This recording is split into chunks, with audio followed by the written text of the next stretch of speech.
একটি বাটিকের ওড়না দিয়া এত সুন্দর একটি জামার ডিজাইন তৈরি করা যায়। হ্যাঁ, তৈরি করা যায়। ভিডিওটা সম্পূর্ণ দেখলে আপনি কাজটা শিখতে পারবেন। জামাটি তৈরি করার জন্য এখানে আমি বাটিকের একটি ওড়না নিয়েছি। ভিডিওটা সম্পূর্ণ দেখবেন, না টেনে, তাহলে কিন্তু কাজটা শিখতে পারবেন। তো দেখেন, এখান দিয়ে কিন্তু আমি কেটে দিতেছি। তো আমি কিভাবে কাটিং করতেছি আপনারা যদি একটু ফলো করেন তাহলে কিন্তু কাজটা আপনারা শিখে নিতে পারবেন। তো চাইলে যে কোনো কাপড় দিয়ে কিন্তু আপনি এই ডিজাইনটা করতে পারেন। দেখেন, এই পাশ দিয়েও আমি কেটে দিব, মানে ওড়নার দুই পাশের ডিজাইনটা আমি কেটে দিব। মাঝখানে যে কাপড়টা, এই কাপড়টা দিয়ে জামার নিচের পার্ট তৈরি করব। তো দেখেন, আমি মেশিনে চলে আসলাম। এখান থেকে কিন্তু জামাটা কাটিং করে নিতে হবে। প্রথমে আমরা হাফ বডি কাটিং করব, এই জন্য কাপড়টাকে 4 পার্টে ভাঁজ করে নিয়েছি। তো দেখেন, এখান থেকে আমরা 10.5 ইঞ্চি উপরের পার্টটা নিব। তো এখানে আমরা এই দাগটা সোজা করে টেনে দিব। তো ভিডিওটা না টেনে সম্পূর্ণ দেখবেন। এখানে আমরা 4.5, নিচে আমরা 4.5 ইঞ্চি এইভাবে দাগটা দিয়ে দিব। তো দেখেন, এখানে আমরা 7 ইঞ্চি একটা দাগ দিব, এখানে আমরা 6.5 ইঞ্চি একটা দাগ দিব। এখান থেকে নিচের দিকে এইভাবে দাগটা টেনে দিব। এখান থেকে আরমুলিটাকে আমরা দাগ দিয়ে দিব। এই দাগ অনুযায়ী কাপড়টা কাটিং করে দিতে হবে। এই কাপড়টা এখানে বসায় দিতে হবে গলা কাটিং করার জন্য। গলার পাশে 2 এবং গলার লম্বা 3.5 ইঞ্চি এইভাবে দাগটা দিয়ে দিব। তারপরে এখান থেকে আমরা গোল গলাটা কাটিং করে নিব। ভিডিওটা না টেনে আপনাকে সম্পূর্ণ দেখতে হবে, তাহলে যে কোনো সাইজের জন্য এই জামাটা তৈরি করতে পারবেন। তো দেখেন, গলার রাউন্ডটা আমরা কেটে নিয়েছি। এইভাবে আরমুলিটাকেও আমাদের কেটে নিতে হবে। তো দেখেন, আমরা উপরে 2টা পার্ট কাটিং করে নিয়েছি। এখানে কিন্তু আমরা একসাথে 2টা পার্ট কাটিং করেছি এবং এই গলাটাও আমরা কাটিং করে নিয়েছি। তো এবার দেখেন, এই যে গলার পট্টিটাকে আমরা এইভাবে ভাঁজ দিয়ে একটা সেলাই করে দিব। আপনারাও কিন্তু এইভাবে এই যে কাপড়টা এইভাবে একটা ভাঁজ দিয়ে সেলাই করে নেবেন। তারপর এখান থেকে যে কোনো একটা পার্ট নেবেন, নেওয়ার পরে আমাদের এই গলার পট্টিটা এখানে বসাই দিতে হবে। তো আমাদের হাফ বডিটা কিন্তু বাউ দিক থেকে নিতে হবে, মানে গলার পাটটা বাউ দিক থেকে সেলাই করতে হবে। তো এখানে দেখেন, একটা পট্টি লাগাই নিয়েছি। এই পাশেরটাও কিন্তু একই সিস্টেমে আমাদের পট্টি লাগাই নিতে হবে। তো এখানে আমি বলতেছি ওড়নাটা মাত্র 2 গজ। এই 2 গজ কাপড় দিয়া আমি 5 বছর মেয়েদের জন্য এই জামাটা তৈরি করতেছি। দেখেন, এখানে আমি একটা চাপ সেলাই বসিয়ে দিতেছি। তো এই চাপ সেলাইটা কিন্তু আমরা গলার পট্টির কাপড়ের উপরে দিতেছি। আপনারাও কিন্তু এই নিয়মে এই চাপ সেলাইটা দিয়ে দিবেন। এই জামাটা তৈরি করার পর আপনাদেরকে লম্বা মেপে দেখাবো। তো দেখেন, আমরা শোল্ডারটা কিভাবে সেলাই করতেছি। আপনারা যদি ভিডিওর দিকে ভালোভাবে লক্ষ্য করেন তাহলে কিন্তু বুঝতে পারবেন। তো দোনো পাশের শোল্ডার আমাদের এইভাবে সেলাই করতে হবে। দেখেন, আমি দোনো পাশের শোল্ডার এইভাবে সেলাই করে দিয়েছি। এবার আমাদের গলাটা সেলাই করতে হবে। তো দেখেন, আপনারা চাইলে এখানে হাত দিয়ে, মানে সুই দিয়ে সেলাই করতে পারেন।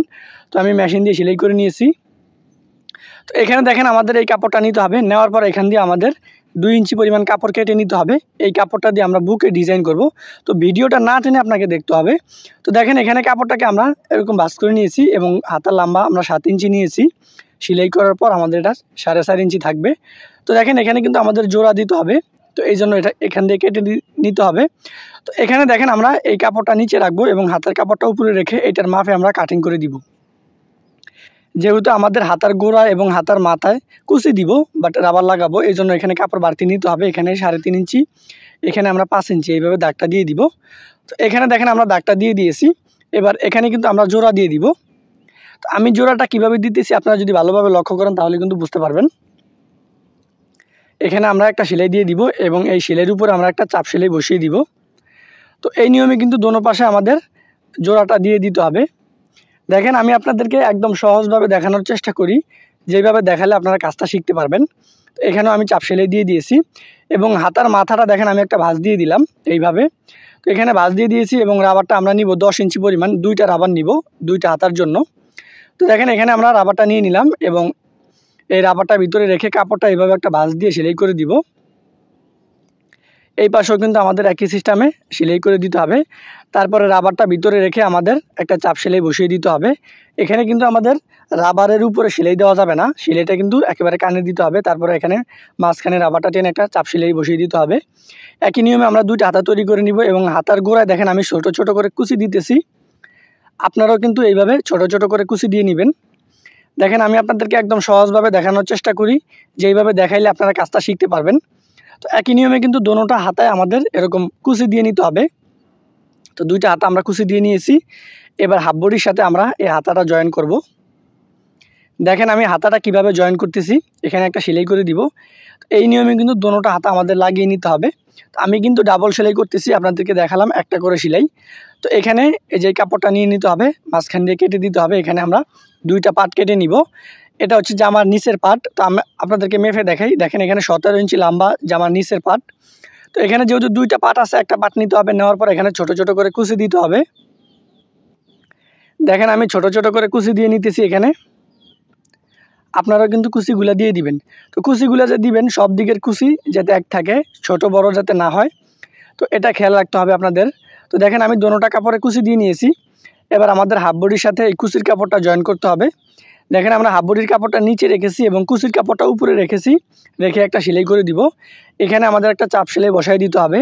তো চাপ সেলাইটা কিন্তু আমরা উপরের পাড়ে দিব। দেখেন ভালোভাবে দেখেন, আমরা চাপ সেলাইটা উপরের পাড়ে দিতেছি। তো একই নিয়মে কিন্তু আমাদের দোনো পাশের কুচির পাটটা লাগাই নিতে হবে। তো দেখেন এখানে কিন্তু আমি কুচির পাটটা লাগাই নিতেছি এবং এখানে আমি একটা চাপ সেলাই বসাইতেছি উপরের পাড়ে। জামাটা তৈরি করার পর আপনাদেরকে মেপে দেখাবো। এই জামাটা কিন্তু তৈরি করার জন্য মাত্র 2 গজ কাপড় লাগবে, সুতি কাপড়। তো ওড়নাটা যেহেতু 2 গজ কাপড় আছে, তো আমি এই 2 গজের ওড়নাটা দিয়ে কিন্তু এই সুন্দর ডিজাইনের জামাটা তৈরি করতেছি। আপনারাও চাইলে ঘরে বসে বাচ্চাদের জন্য পুরাতন ওড়না বা নতুন ওড়না দিয়ে কিন্তু এরকম ডিজাইন করে জামা তৈরি করতে পারেন, যা বাচ্চাদের জন্য খুবই ভালো লাগবে। যদি জামাটি তৈরি করে বাচ্চারা গায়ে দেয় তাহলে খুব ভালো লাগবে। তো দেখেন এখানে কিন্তু আমাদের দোনো সাইড সেলাই করতে হবে, এক সাইড সেলাই করতে হবে, দোনো সাইড সেলাই করা যাবে না। তো দেখেন প্রথমে যে আমি 2.5 ইঞ্চি একটা কাপড় কেটে নিয়েছি, এই কাপড়টা দোনো পাশে আমরা এরকম ভাঁজ দিব। দেখেন আমি এইভাবে ভাঁজ দিয়ে নিতেছি। এখানে ভাঁজ দিয়ে নিয়েছি এবং এই জোড়াটার উপরে কিন্তু আমাদের এটা বসায় নিতে হবে। দেখেন আমি কুচিটার উপরে কিন্তু এটা বসায় এখানে একটা চাপ সেলাই বসিয়ে দিব। তো এখানে একটা জিনিস খেয়াল রাখতে হবে, সেটা হলো এই যে আমরা 5 ইঞ্চিটা বসায় নিতেছি, এটা কিন্তু কুচি লক দিয়ে উপরের দিকে লাগাবেন। হ্যাঁ, তো দেখেন আমি কিন্তু সেলাই করে দিয়েছি এবং দোনো পাশে আমাদের সেলাইটা করতে হবে। দোনো পাশে আমি সেলাই করতেছি। তো দোনো পাশে আমি সেলাই করে নিয়েছি। এবার এই পাশের বডি আমরা সেলাই করে নিব। আমি আমার মাপ অনুযায়ী সেলাই করতেছি, আপনারাও আপনাদের মাপ অনুযায়ী এই জামাটি সেলাই করে নেবেন। তো দেখেন জামার নিচে আমরা 1 ইঞ্চি পরিমাণে এইভাবে চওড়া করে ভেঙে সেলাই করব। তো দেখেন আমি কিন্তু এখান থেকে পুরো কাপড়টা এখান থেকে সেলাই করে নিলাম। আর আমাদের জামাটা কমপ্লিট। এবার জামাটা মেপে আপনাদেরকে দেখাবো যে কত ইঞ্চি লম্বা নিলাম। তো দেখেন এখানে আমাদের জামার সামনে এই ডিজাইনটা বসাইতে হবে, এখানে আপনারা বসাই দিবেন। এখান থেকে দেখেন আমি জামার লম্বাটা নিলাম 24 ইঞ্চি পরিমাণ, মাত্র 2 গজ কাপড় দিয়া 5-6 বছর মেয়েদের জন্য এই জামাটা আমি তৈরি করেছি। আপনারা চাইলে ঘরে বসে এই জামাটি তৈরি করতে পারেন।